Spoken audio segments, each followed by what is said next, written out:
Simpleng birthday ni Gio pero tuwan-tuwa siya sa decoration na gawa ni Mama May. Wala kayang araw na hindi tinatanong ni Gio kung ilang tulog na lang kung kailan yung birthday niya. At syempre gustong-gusto niya na Spider-Man talaga yung theme ng birthday niya. At buti na lang talaga sa part na to, meron akong alam sa paggawa ng balloons decoration. Kaya naman alam ko na matutuwa ang Gio namin sa gagawin kong decoration na to. At alam niyo ba na excited siyang gumising ng umaga. Kasi nga naman gusto niya pala paggising niya meron na siyang balloons na makikita. Eto ng finished product at ano kaya ang wish ng Gio namin sa birthday niya. Hey, Gio!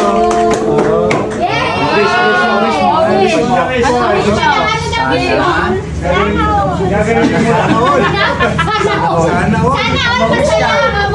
Sana. Anong wish mo? Sana all. Sana yung bayad na ako.